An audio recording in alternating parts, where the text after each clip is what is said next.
Entendi sua lei.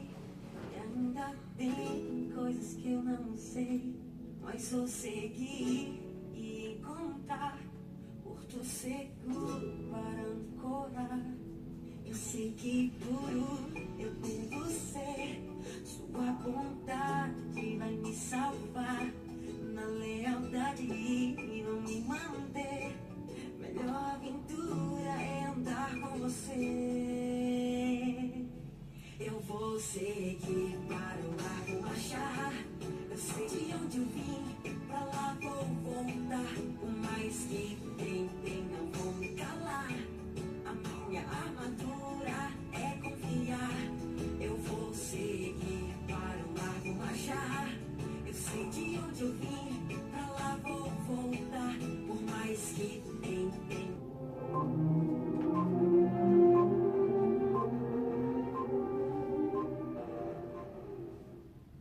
Bom dia, Cuiabá, bom dia, Mato Grosso.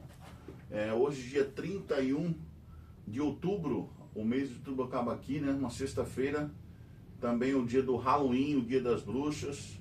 Hoje é o dia D, né? D. Drummond, né?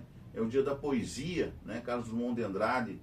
É dia da dona de casa. Parabéns a todas as donas de casa, que deviam ser todas assalariadas, né? Devia receber um salário aí, a dona de casa, né? Pelo menos um salário mínimo. Quem deveria pagar? O Estado, né? O Estado brasileiro. O marido, sai fora. O marido tem que ajudar, né? O marido tem que também se tornar um dono de casa, né? Tem que ajudar a esposa. Dia da Reforma Luterana, da Reforma Protestante, né? Então, dia 31 de outubro é o dia da Reforma Protestante. Também é o dia do Halloween, que eu já falei aqui, dia das bruxas, né? Dia das bruxas. E aí um monte de gente aí vai estar comemorando o dia das bruxas, porque são bruxos e bruxas, né? Quem comemora o dia das bruxas são os bruxos e as bruxas, né? É o dia do repórter policial, né? Quem já trabalhou como cameraman de repórter policial e também já foi repórter policial, hoje é o seu dia. Parabéns, Orivaldo. Parabéns a Adilson Costa, parabéns a todos os repórteres policiais, né? Giovanni, né? Didio, e todos os grandes repórteres policiais aqui de Mato Grosso, né? Dia do Saci, repórter policial Saci, Saci Pererê, né? Então, é o dia do Saci. É o dia nacional, tá? É o dia nacional da poesia, eu já falei, né? Hoje a gente lembra de Carlos Drummond de Andrade. É o dia nacional da proclamação do Evangelho. Então é o dia para pregar o Evangelho. Então não se incomode com a igreja protestante ou a igreja evangélica ou pentecostal que está perto da sua casa, o neopentecostal que está gritando bem alto, falando bem alto o Evangelho. Não se incomode, eles estão falando de Jesus. Se você encontrar uma pessoa também na rua, na feira, em qualquer lugar proclamando o Evangelho, não se incomode com ele, né? Deixa ele falar de Jesus, né? Se fala de tanta coisa nesse país, nesse mundo, por que não falar de Jesus, que é o nosso Criador, né? Nosso tudo, nosso Salvador. É o Dia Mundial da Economia e da Poupança. Dia Mundial da Economia e da Poupança. É o Dia Mundial das Cidades. Então, Dia Mundial das Cidades. A nossa cidade nós temos que olhar com carinho, né? Mundial também do comissário de voo. Parabéns a todos os comissários de voo de todas as empresas de voo comercial do mundo, né? E os indicadores econômicos de hoje, vamos informar aí o pessoal que está aguardando. O dólar está em alta de 0,42%. Um dólar está custando, um dólar comercial, tá? Está custando R$ 5,38. O euro também em alta de 0,26%. O euro está custando R$ 6,22. Ibovespa, a Ibovespa tem alta de 0,1%. As pontuações da Ibovespa estão em 148.780 pontos, tá? O Bitcoin em baixa de 1,64%. 1,64% quase não representa nada, mas quem tem Bitcoin, o Bitcoin hoje está custando R$ 580.230,87. IPCA se mantém em 0,48% desde setembro deste ano e a taxa Selic também se mantém de 15% desde 18 de setembro deste ano. E o ouro, a grama do ouro, está em R$ 700,25. R$1,94, está em alta. O ouro sempre está em alta, né? Então, se você quiser ter sempre vantagem financeira, compre ouro, né? Ou então conserve o ouro que você tem. Agora aqui em Cuiabá, são 7 horas e 34 minutos. Nesse dia 31, está fazendo 23 graus, né? A maioria tá nublado, né? Você olha para o céu tudo branco, tudo cinzento, nublado. A mínima de hoje vai ser de 23 graus, tá? E a máxima de 34 graus. Então há uma promessa de chuva na cidade de Cuiabá, né? Gente, eu estou muito feliz. Essa camisa aqui é uma homenagem aos dois times que eu mais amo no Brasil, tá? Eu amo o Palmeiras, você sabe que eu também faço parte da nação rubro-negra. Eu sou flamenguista, né? E ontem o Palmeiras foi brilhante, né? Conseguiu lá a façanha de fazer o 4-0 em cima da LDU. O LDU tinha vencido o Palmeiras em casa de 3-0, né? 3-0. Aí todo mundo começou a meter o pau no Palmeiras. Só que o jogo de volta é aqui, né, no Brasil, né? E o Abel tinha prometido mágica, né? Que ia ser uma partida deslumbrante. E foi. Colocou os atacantes certos, os jogadores certos, nas posições certas, né? Fez várias jogadas, inclusive algumas jogadas que saiu o gol, foi jogadas ensaiadas. E o Palmeiras catiripou, né? Acabou com a LDU aqui em 4-0. Palmeiras batalhou muito na defesa, batalhou no ataque.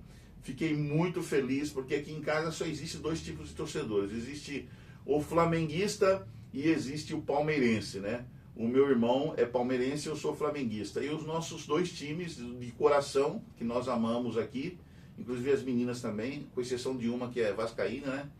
Mas a maioria aqui também é flamenguista ou palmeirense. E o Palmeiras e o Flamengo estão na final da Comebol, da Taça da Gloriosa, da Taça Libertadores da América. Então, mais pela 7ª vez, se não me engano, né? O Brasil vai disputar o título de qualquer um desses que ganhar. Eu vou ficar feliz, vou ficar super alegre comemorando, né? Porque lá em São Paulo, quando eu estava em São Paulo, eu era palmeirense, né? Morei em São Paulo 10 anos e eu era palmeirense. E fui até convidado a fazer parte da torcida do Mancha Verde. Eu falei, não dá, eu estava com filha pequena, criança pequena em casa, não vou nos jogos, né, para brigar, né, com a torcida lá do Corinthians e tudo mais, do São Paulo, né, a Independente de São Paulo e a Gaviões do Corinthians, né, eles se encontram nos metrôs, nas regiões assim, meio que inóspitas da cidade, para brigar mesmo, de paulada mesmo, tá? Lá em São Paulo é assim, tá? Mas meu time do coração é o Flamengo e o Palmeiras, né? Que ocupam lugares especiais no meu coração. Qualquer um desses que ganhar, eu vou ficar muito, muito feliz, muito alegre, vou comemorar aqui. Vai ser dia 28 de novembro, né? Dia 28 de novembro vai ser a decisão lá em Lima, no Peru. Eu não sei como é que está a situação econômica e política no Peru, mas até um tempo atrás estava muito ruim, né? Estava muito ruim e as pessoas ficavam se perguntando, será mesmo, gente, que nós vamos apoiar a decisão, né, da Libertadores da América no Peru, depois de tantas tragédias que estão acontecendo lá, a geração Z quebrando, arrebentando tudo, etc, né? Mas a Comebol decidiu, né, está decidido. Agora só vamos aguardar aí o que vai acontecer, né? O que vai acontecer realmente lá em Lima, lá no Peru, né? A decisão. Bom, gente, o que está acontecendo? Bom, deixa pra lá, né? Ai, meu pai do céu, o Brasil maravilhoso, nós estamos felizes agora o melhor futebol da América do Sul realmente está sendo o futebol brasileiro, né? Não tem nem como discutir isso, porque é a mais pura verdade, né? O futebol brasileiro está realmente em destaque, né? Está em destaque na América, está realmente em destaque e nós temos que estar, assim, brasileiros, nós temos que estarmos, né, bastante felizes, né, com toda essa situação nossa, porque isso é uma representatividade muito boa, né? Apesar de na política, na segurança da América do Sul como um todo, né? A gente não está muito bem, mas num todo, assim, no geral, quando a gente analisa assim, a política do nosso país, está horrível, né? Os políticos nós temos agora irresponsáveis, fazendo declarações de irresponsáveis pelo mundo afora, né? Nós vimos recentemente o nosso presidente falando que a culpa do tráfico de droga é o usuário, né? Parece que ele defendeu a área dele, né? Porque ele é narcotraficante. Se o Trump não sabia e o brasileiro não sabe ainda, fique sabendo, né? Lula é narcotraficante, tá? Lula tem responsabilidades sérias nessa distribuição de drogas pelo mundo afora, e o mundo está de olho em Lula, tá? Está de olho aqui no Brasil. Não só na Venezuela, pessoal, não só na Colômbia, mas o mundo está de olho, somente os Estados Unidos e a Europa está de olho no Brasil, por causa das posições relacionadas ao narcotráfico, né? E nós tivemos aqui terça-feira, segunda-feira e terça-feira, um massacre, né? De um sistema de bandidagem de narcotraficantes, né? De usuários e vendedores de drogas e distribuidores de drogas pelo Brasil, que foi lá no Rio de Janeiro, quando morreu mais de 120 pessoas, né? 4 policiais e mais 120 jovens brasileiros, jovens que foram para essa vida, né? A vida da bandidagem, da morte, do assassinato, da morte, da venda de drogas, né? E eles tiveram embate com a polícia do Rio de Janeiro, a polícia civil e a polícia militar. Morreram 4 heróis, 2 heróis da polícia civil e 2 heróis da polícia militar no embate contra os traficantes, porque a ordem era capturar os líderes, né? O tal do DOCA e o outro mais do Comando Vermelho, que estavam fazendo um verdadeiro terrorismo lá nas comunidades, nos bairros do Rio de Janeiro. E só de mortes aí de pessoas que a gente fala o seguinte, a culpa disso é o próprio Estado, né? O próprio Estado, que quando cria as comunidades, os bairros, não dá toda a infraestrutura para o bairro. Infraestrutura de saúde, né? Postos de saúde, hospitais, praças de lazer, boas escolas, boa educação, cultura, né? Teatro, cinema, diversão, lazer, né? Não tem. Então aí o que não dá toda aquela assistência comercial e tudo mais. E também não faz uma estrutura, né, de urbanismo, né? Lugares que são vias, ruas, não faz o trabalho topográfico da área quando está surgindo uma nova comunidade. E aí quem ocupa vai ocupando de maneira desordenada, cria ser aquelas vielas, aquelas favelas, né, que não tem infraestrutura. Aí vem a bandidagem, né, os comandos, os bandidos, né, o crime organizado toma conta desses lugares, e aí vai distribuição de gás, serve ali TV por assinatura, tudo no comando de milícias, né? E esses comandos aí de bandidos, né? Distribuição de droga, etc. Porque o Estado deixa de ir lá trabalhar com a segurança pública. Então, por exemplo, em cada lugar razoavelmente grande, tem que ter 7 ou 8, né? Postos policiais bem equipados, policiais bem armados, a polícia sempre andando na região, né? Não deixar a bandidagem tomar conta. Então, enquanto a bandidagem se apropriar do que o Estado não se apropriou, porque a região é do Estado, é da capital, né? Então, a primeira coisa que tinha que ter é segurança, postos de saúde, postos de policiamento, né? De segurança, boas escolas, etc., universidades, cultura, né? Oferecer teatro, cinemas para o povo, oferecer projetos culturais, né? Para essas comunidades. O que acontece quando não tem isso? Aí vem os narcotraficantes, os bandidos, ex-policiais que foram expulsos da gloriosa, né, polícia militar e também da polícia civil, e começa a comandar através do crime organizado ali. Aí vem toda uma logística de eles acharem armas, armamentos de guerra, inclusive. Foram capturados ontem mais de 90 fuzis, né, na mão de bandidos e traficantes, né? Então, um bandido, um cara que não é do Estado, um cara que não é policial, está andando armado e com fuzil, boa coisa não é, né? A arma só está na mão de quem? De quem é o Estado, que é a polícia, quem trabalha na área de segurança, né? Que pode andar armado, e também na área do legislativo e judiciário, que pode andar armado. E o outro que está armado, quem que é? De uma maneira ilegal, né? Sem registro, sem nada, são os bandidos. Então, quando um bandido mira uma arma sua e atira contra um policial, o que vai acontecer? O policial vai revidar. E como a polícia é a maioria e mais bem organizada e com mais infraestrutura, vai destruir os bandidos, vai matar, né? Então, aí a população, no meio disso tudo aí, fica à mercê dessa guerra, né? Uma guerra urbana. E aí alguns inocentes podem pagar com a própria vida, porque é um tiroteio para lá, para cá. Eu não sei como que começa um tiroteio dentro de uma comunidade, não tem crianças, não tem senhores idosos, idosas, né? Pessoas idosas, mulheres, né? Grávidas, pessoas que não deveriam estar passando por a situação que estão passando lá nas comunidades. E aí a comunidade, as pessoas de bem da comunidade ficam refém, né? O comércio fica refém, porque vem um bandido lá e cobra, né? Para aquele comércio funcionar. A distribuição de gás, de água, de luz fica refém daquela sociedade. O lixo, né? A recolha do lixo, a recolta do lixo fica refém dessa situação todinha que nós vemos no Rio de Janeiro, né? E não está sendo diferente em várias capitais do Brasil, onde as ramificações desses bandidos, desses comandos, né, têm feito um verdadeiro estrago na nossa sociedade. Então o Estado tem que fazer um projeto, cada Estado tem que fazer seu projeto para proteger sua população, trazendo todas as benesses do urbanismo, da urbanidade, nas comunidades dos bairros novos que estão surgindo, né? Tem que ser de maneira organizada, onde o correio possa ir lá entregar a carta, entregar a correspondência e tudo mais, né? Ter postos de saúde, ter postos policiais, né, de atendimento para oferecer segurança ao cidadão, né? A polícia tem que estar rodando ali o tempo todo, né?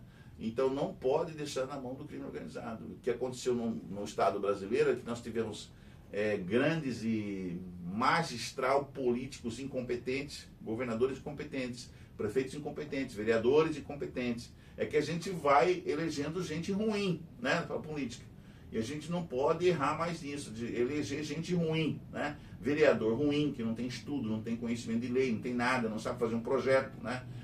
Prefeito ruim, que não sabe administrar, não tem um curso de administração, não tem profundidade da administração pública, né? Não tem conhecimento de administração pública. Como é que você vai colocar na prefeitura de uma cidade razoavelmente grande, uma metrópole, um cara que não tem administração pública, ele não sabe nada sobre administrar nada. Então você não pode colocar um cara que não é empresário, um cara que não tem um espírito empreendedor, que saiba fazer projetos e saiba executar esses projetos e saiba negociar recursos para fazer real esses projetos, né? Então nós temos aqui, por exemplo, um problema aqui em Cuiabá. O nosso prefeito ele não aceita a verba que vem federal, que é para cidades, porque o governo federal é de esquerda, é do PT, coisa ridícula, né? Ele devia ter entendido que agora ele é prefeito da cidade, ele vai ter que governar para a cidade, não para partido político, não para a esquerda, para a direita, para o centro, não, ele vai governar, ele vai administrar para o povo da nossa cidade. Quanto mais recursos aparecerem, tanto federais, quanto estaduais, quanto recurso próprio mesmo da arrecadação pública municipal, ele tem que aceitar para fazer os projetos, né, para fazer as obras públicas, né, e esquecer a guerrinha política, porque aí vem os da oposição ficar falando coisa, batendo contra o prefeito. Ah, você foi eleito, agora você está aceitando dinheiro da oposição que você tanto critica, né? Dane-se, você tem que receber dinheiro para ajudar a sua cidade, tem que pensar na cidade. Não pode mais pensar agora em partido político, não. Ah, eu sou de direita, eu sou ultradireita, não vou ser conversa fiada. Né? Porque você está no governo de uma cidade, mas quem governa o país é a esquerda. Então, se a esquerda está mandando dinheiro para Cuiabá, para a capital, para ajudar, aceite, né? E também até para sanar as dívidas e os compromissos que a prefeitura, que a sua administração tem. Então nós estamos enfrentando esse problema aqui com o nosso atual administrador. Eu não sei quando que ele vai cair na real e falar, não, já que eles estão mandando dinheiro e é lei, está na Constituição, né, federal, eu vou aceitar esse dinheiro sim, porque eu preciso realizar obras na minha cidade. Um ano dele de administração dele já passou, já passando, né? Está passando. Ele só tem mais 3 anos para... Cuiabá quer ver obras, né? Cuiabá quer ver melhorias na urbanidade, no urbanismo. Cuiabá quer ver obras na distribuição de água. Cuiabá quer ver obras na elaboração e na organização dos novos bairros que estão surgindo, né? Novas comunidades. Cuiabá quer ver obras de mobilidade urbana, né? Para beneficiar todo mundo, inclusive as pessoas que têm deficiência física. Cuiabá quer ver obras na parte da saúde, né? Mais postos de saúde, mais UPAs, né? Mais lugares onde as pessoas podem ser atendidas rapidamente e emergentemente, né? Para os seus tratamentos de saúde nas suas emergências, né? Cuiabá quer melhores hospitais, mais bem equipados, com mais remédios, com mais agentes de saúde, né? Médicos, enfermeiros, técnicos de enfermagem, todo o apoio que tem no hospital, no posto de saúde, muito mais, né, pessoas. Cuiabá quer melhores escolas municipais, escolas reformadas, escolas que ofereçam aos seus alunos educação integral, né? Com bons professores, com bons ensinadores, né? Mestres, e etc. Né? Melhores salários para os administradores públicos, para aqueles que trabalham na administração pública, né? Que são os funcionários públicos. Então, tudo isso Cuiabá quer. Um trânsito que escoa, né? Com tranquilidade, um trânsito bom, acessível, né, rápido, né, onde você pode pegar seu carro, sua moto e sair em qualquer parte da cidade, sua bicicleta, né, andar a pé, cadeirante e tudo mais, ter calçadas bem feitas, canteiros bem feitos, organizados, arrumados, modernizados. Cuiabá que é um nível de internet onde você liga o celular ou você liga o computador, a internet está funcionando, né, não fica aquela coisa lá de... Né? Parece que está hipnotizando você porque a internet na cidade é péssima. Então, todas essas melhorias, Cuiabá precisa, quer melhorias da modernidade. Né? Bom, essas, enfim, foram as notícias dessa semana, notícias relacionadas à segurança pública, e nós temos notícias internacionais que às vezes são boas, às vezes não são tão boas assim. O encontro lá de Trump, né, com a China e com o pessoal da Malásia e agora com a China, né? E nós veremos aí as consequências desses encontros, né? O Trump já está baixando o tarifaço sobre a China, negociações estão sendo feitas, negociação para acabar com a guerra da Ucrânia, negociação para praticamente já acabar com a guerra de Israel contra o Hamas. O Hamas desonrou alguns acordos, Israel já bombardeou umas 10 vezes, né? Só nessa semana lá, naquela região onde o Hamas domina ali sobre a faixa de Gaza. Então, as coisas continuam como dantes no castelo de Abrantes. Nada, quase nada se modificou, né? E nesta sexta-feira, dia das bruxas, das burras, eu não acredito em bruxa, mas que elas existem, né? Eu já fui vítima de algumas delas, inclusive, né? Quem já foi casado sabe do que eu estou falando. Ai, ai. Ô, Rivaldo, não fala assim. Tem gente maravilhosa. Tem gente maravilhosa e tem gente muito ruim, por sinal, né? Tem gente bem boa, maravilhosa mesmo, mas também tem gente muito ruim também, né? Tem gente que faz o mal pra gente, que deseja o mal pra gente e que quer ver a gente na lama, né? E isso é em todo lugar. Não é? Não é verdade? Se você sabe disso, você está de acordo comigo, né? E a gente não pode se deixar contaminar, né? Tem que buscar em Deus a nossa segurança, o nosso bem-estar, né? A vida, né? Enfim. Se não for por Deus, a gente não, né? Se não fosse Jesus na causa, a gente não teria condições de estar sobrevivendo aqui. Mas várias notícias aí, e a maior notícia de hoje, né? Foi a grandiosidade da vitória ontem do Palmeiras 4-0, né, sobre o nosso adversário lá. E agora o Brasil está na final das Libertadores. Mas vamos ao estudo da lição, né? Hoje, dia 31, sexta-feira, terminou o assunto da semana, né? O assunto da lição da semana foi Deus luta por vocês, nos mostrando que Deus é o nosso guerreiro, que Ele é o Senhor dos exércitos, o Deus que assume sobre si as nossas causas e a luta, e aí assim a gente consegue vencer com Deus na frente, né? Deus como nosso protetor, o nosso guardador, o nosso escudo, fortaleza, socorro bem presente em tempo de angústia. E o tema de hoje, dia 31 de sexta-feira, ela faz a lição bíblica aqui, faz um pedido para a gente, ler o capítulo As Muralhas de Jericó, da página 428 a 430 do livro da escritura norte-americana Ellen White, Patriarcas e Profetas. E aqui o articulista aqui vem dizendo o seguinte, né? O comentarista da lição. Como tudo na Bíblia é essencial conhecer o contexto e o pano de fundo, como vimos, o conflito cósmico e o tema de Deus como juiz são cruciais para entender as guerras contra os cananeus, né? E aí a escritura norte-americana diz o seguinte, a Ellen White: Deus é tardio para se irar. O Senhor deu às nações ímpias um tempo de graça para que pudessem se familiarizar com Ele e com seu caráter. A condenação delas foi de acordo com a luz dada. Pelo fato de haverem recusado receber essa luz, e por terem escolhido seguir seus próprios caminhos em vez de os caminhos de Deus, né, o Senhor deu a razão pela qual não desapossou imediatamente os cananeus. É que a medida da iniquidade dos amorreus ainda não havia se enchido, segundo o Antigo Testamento. Através de sua iniquidade, eles estavam gradualmente chegando ao ponto em que a longanimidade de Deus não mais poderia ser exercida, até que esse ponto fosse alcançado e a medida da iniquidade deles estivesse completa. A vingança de Deus seria adiada. Todas as nações tiveram um período de oportunidade. Aquelas que invalidaram a lei de Deus. Presta atenção, o mundo precisa entender isso.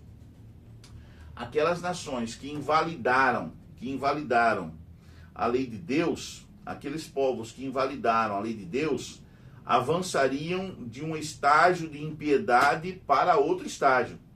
Então, quando você invalida a lei de Deus, você pisa a lei de Deus, você desobedece a lei de Deus, o que acontece? Você avança de um estágio de impiedade para outro, ok? Os filhos herdariam o espírito rebelde dos pais e fariam pior do que eles haviam feito, até que a ira de Deus caísse sobre eles. A punição não foi menor por ter sido adiada. Então a punição veio no tempo certo, já que todos rejeitaram, né, a Deus, todos rejeitaram a lei de Deus, invalidaram a lei de Deus. E aí nós temos uma coisa muito séria no cristianismo. Nós temos vários grupos evangélicos que afirmam, seus pastores do púlpito, né, dizem que a lei de Deus está invalidada, que a lei de Deus foi anulada, que a lei de Deus não é mais necessária você guardar a lei. Quer dizer que você pode matar, pode roubar, adulterar, fornicar, né, pode cobiçar, né, pode dizer falso testemunho, pode guardar outro dia que não seja o dia recomendado por Deus, pode idolatrar e adorar outras coisas, inclusive o dinheiro, o mamão, né? O consumismo barato, como nós vemos hoje em dia, o mundo movido pelo dinheiro, né? O dinheiro é o Deus das pessoas, inclusive de evangélicos. Tem vários evangélicos que têm canais no YouTube, não é para falar a palavra de Deus, é para ganhar dinheiro em cima, para fazer dinheiro. Dinheiro é o Deus dos evangélicos hoje em dia, de muitos que se dizem cristãos, mas o Deus deles é Mamão, não é Cristo. Nós, segundo Jesus, o próprio Cristo, nós não podemos servir a dois senhores. Ou nós servimos a Deus, ou nós servimos o diabo, né? Então, meu Deus não é dinheiro, meu Deus é o Senhor, né? O meu Deus é o Senhor, Criador dos céus, da terra, do mar e tudo que neles há. E essa declaração está no 4º mandamento da lei de Deus. Nós não podemos esquecer o sábado. O 4º mandamento de Deus disse: lembra-te do dia de sábado para o santificar. 6 dias trabalharás e farás toda a tua obra, mas o 7º dia é o sábado do Senhor teu Deus. E quando nós não fazemos isso, nós estamos na nossa vida, nas nossas atitudes, né, nos nossos empreendimentos, invalidando a lei de Deus. E aí que a gente vai trazer sobre si as maldições. Às vezes as maldições que os povos amorreus, os povos cananeus, obtiveram nas suas vidas na destruição de sua civilização, né? E agora a posse do povo de Deus sobre aquela terra, né? Sobre aqueles bens todos que eles deixaram, porque foram destruídos. E aí vem as perguntas para consideração. Deus é o nosso juiz pessoal, bem como o juiz supremo do universo. O que isso significa? O fato de Deus ser o juiz é fundamental para o evangelho e para a nossa salvação? Sim, né? Jesus é o nosso juiz, Jesus é o nosso sábado, Jesus é o nosso descanso, né? E nós temos que descansar nele todos os dias, e em especial no 7º dia, né? Que é o dia que ele falou que é eu sou o Senhor do sábado, eu sou o Senhor, eu sou o sábado, disse Jesus. Então nós temos que descansar em Jesus, nós temos que ter esses 24 horas em especial com ele, né? Que é para a gente se desligar de todas as coisas do mundo, de todas as coisas que há, e nos limitarmos ali na adoração, no louvor, né, nos momentos desse dia com ele, porque é dia dele, não é dia nosso, é dia dele, né, o sábado, o 7º dia. A história dos cananeus nos ajuda a compreender a paciência e a justiça de Deus? Sim, claramente. Como refletir o caráter de Deus na maneira de lidar com os outros? Nós temos que sempre ir pelo lado da misericórdia e da justiça, né? Porque Deus respeita a nossa liberdade de escolha, Deus sempre respeitou. Se você quer amá-lo, segui-lo, louvá-lo, ok. Se você não quer, também ele vai te respeitar, né? aí você sofre as consequências das suas escolhas. E qual é a relação entre amor e livre-arbítrio? Embora o Antigo Testamento contenha histórias de guerra, ele prevê um futuro de paz. E qual é o papel dos cristãos na promoção da paz? Só haverá paz quando o quê? Quando acabar o mal, né? E todos que estiverem envolvidos com o mal, a gente viu, né? A gente está vendo isso. Se você está envolvido com o mal, você não tem paz. E você não traz paz para os outros, nem para a sociedade, né? Nós vimos isso recentemente no Rio de Janeiro. Estamos vendo ainda, porque não acabou a criminalidade nesse país. Quando a gente tiver também um presidente, um líder, né, que não fala de paz, ele fala de guerra, e que ele premia quem está fazendo as injustiças, como por exemplo o tráfico de droga, né, um narcotraficante no governo do país, o Lula é a mesma coisa que Maduro, e vai ser pior cada vez mais se a gente manter esse homem no poder, né? Ele vai tirar nossa liberdade de expressão, nossa liberdade de termos aqui o canal funcionando. É só deixá-lo no poder, né? Ele vai fazer pior que Maduro. Então preste atenção para nós não errarmos mais e nós colocarmos lá, não importa se é esquerda, se é direita, se é centro, um candidato que premie-nos e que nos dê a honra de termos a liberdade de expressão, liberdade de adoração, liberdade de culto, liberdade de transação comercial, de fazermos com diplomacia acordos comerciais internacionais para beneficiarmos a nossa produção, e etc, etc. Então nós temos que ter um presidente, uma organização de presidência de governo que nos traga a paz, que traga a paz para a nossa sociedade, para o povo brasileiro, para a célula máter do povo, né, que é a família. Então, a família, pai, mãe, de avô, de tio, né, de pessoas, não importa como que é a família, mas a família hoje em dia não é mais como antigamente, né? Hoje é mãe, às vezes a mãe ela é mãe solo de várias crianças, às vezes a avó que educa. As famílias hoje são diferentes, né? Às vezes a família é de duas pessoas do mesmo sexo, né? E assim vai. Então nossa sociedade ela está melhorada ou piorada. A gente não sabe como avaliar isso aí sociologicamente falando, né? Só sei que a gente está numa situação assim que nós temos que, de todas as maneiras inteligentes, criar projetos para beneficiar a nossa sociedade, para nos beneficiar, né? E nós temos que ter um governo que pense assim, que respeite as pessoas como elas são, como elas nasceram, como elas vieram ao mundo, né? Nós temos que respeitar as pessoas, né? Independentemente da nossa crença religiosa, dos nossos credos, nós temos que respeitar, certo? Então hoje, dia 31 de outubro de 2025, o tema de hoje aqui da meditação matinal, do nosso devocional diário, já estudamos a lição, nós vimos aí o que representa para uma sociedade, quando essa sociedade invalida a lei de Deus, né? Ela é destruída, ela se torna autofágica, ela come e destrói a si próprio, né? Que foi a sociedade dos cananeus, dos amorreus, né? E a nossa sociedade está fazendo o que hoje em dia, quando está invalidando a lei de Deus? Fazendo tudo quanto é tipo de coisas malucas, né, contra o bem-estar social, né? É isso que nós vimos lá dia segunda-feira, terça-feira no Rio de Janeiro, né? Ela se autodestrói, ela mesma se autodestrói. O Estado destrói o Estado, né? As pessoas se autodestroem, as pessoas preferem a morte do que a vida, né? Preferem fazer a coisa certa, preferem fazer a coisa errada do que fazer a coisa certa, né? Preferem tomar decisões loucas, são manipuladas pelas drogas, pelos vícios, pelo dinheiro, né? Pelo bem de consumo, e esquece da humanidade, de ser humano, né? Esquece da lei de Deus, esquece de seguir uma vida que vai trazer realmente felicidade para si próprio e para os seus entes queridos ao redor, né? E aqui, na sexta-feira, dia 31 de outubro, nós vemos aqui o tema é cultura bíblica. É o que exatamente faz falta, né, nessas comunidades, cultura bíblica. Toda a escritura é inspirada por Deus, é útil para o ensino, disse o apóstolo Paulo, lá quando ele mandou a carta para Timóteo, a segunda carta de Paulo ao Timóteo, capítulo 3, verso 16. Ela fala que toda a escritura, toda a palavra de Deus, ela é inspirada por Deus e ela é útil para o ensino.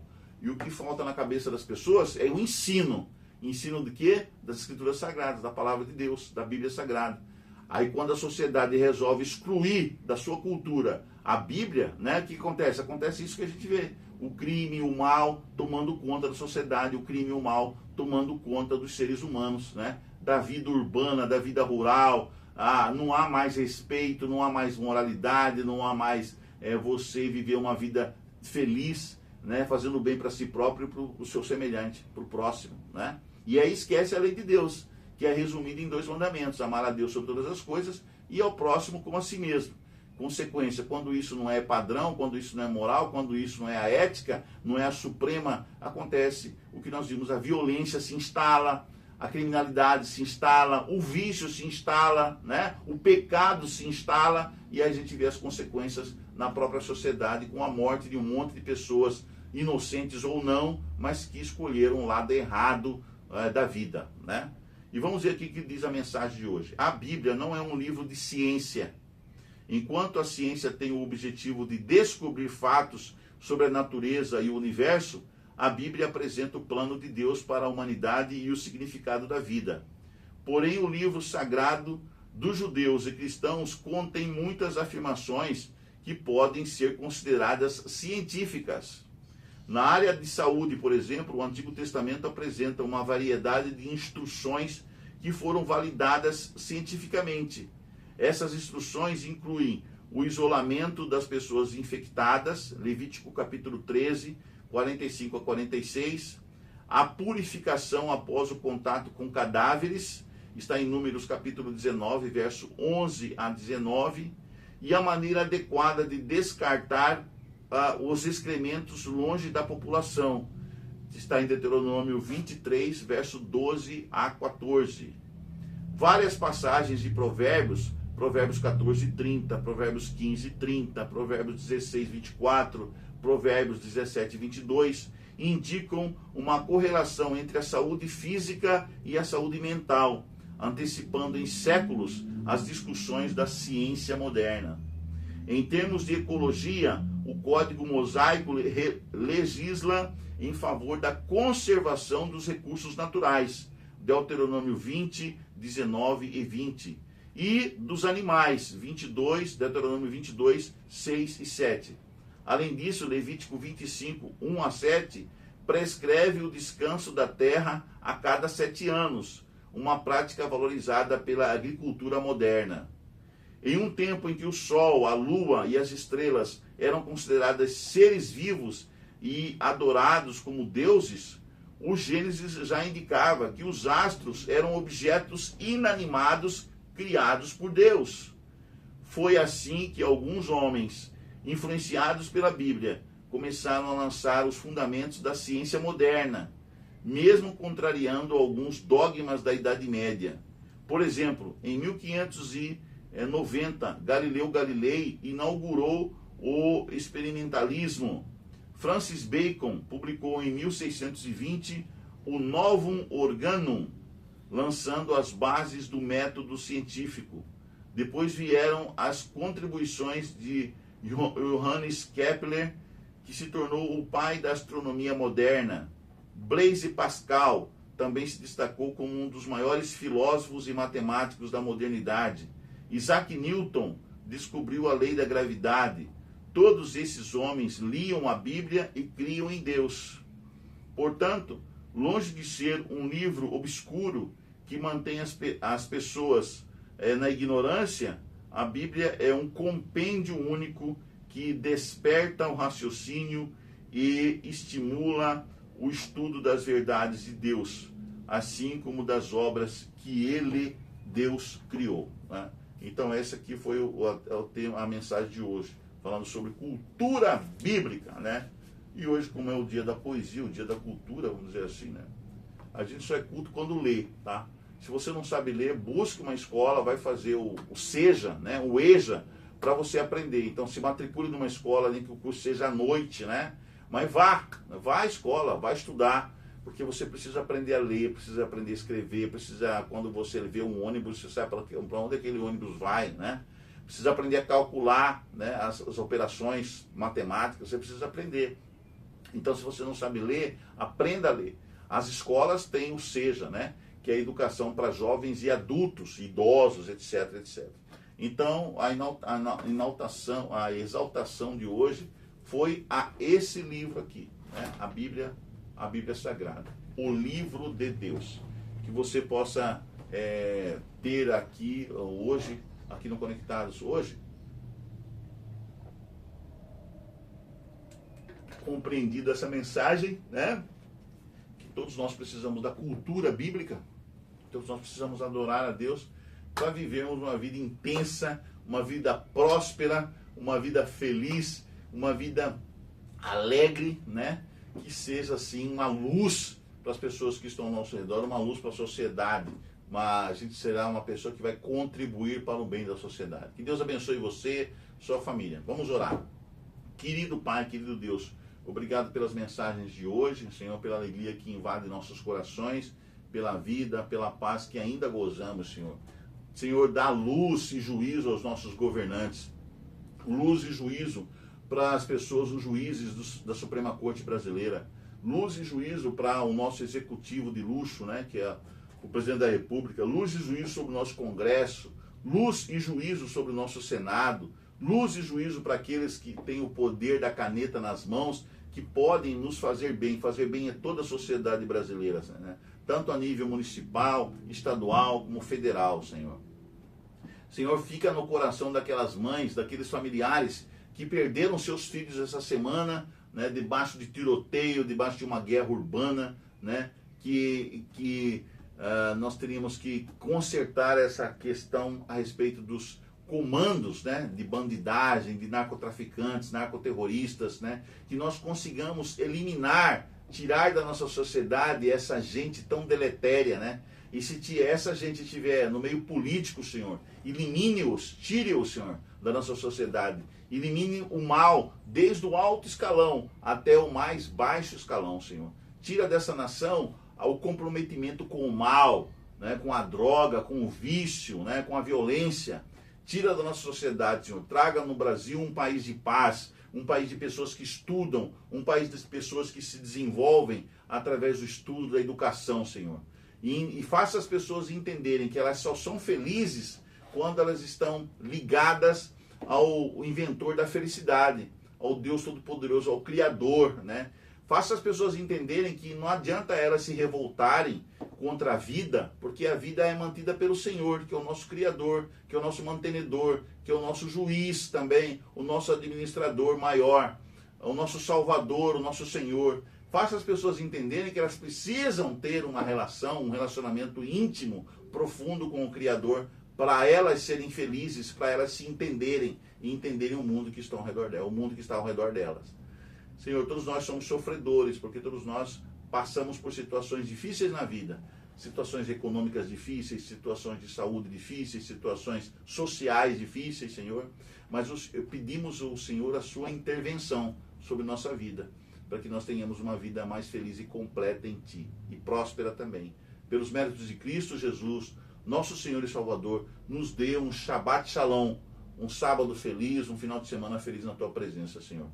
Proteja o Brasil, Senhor. Proteja o Brasil contra o mal, contra Lúcifer e seus anjos, Senhor. Que a guerra aqui nesse país seja vencida por Ti, agora e sempre, pelos méritos do sangue de Cristo, pelos méritos de Cristo Jesus, nosso Senhor e Salvador.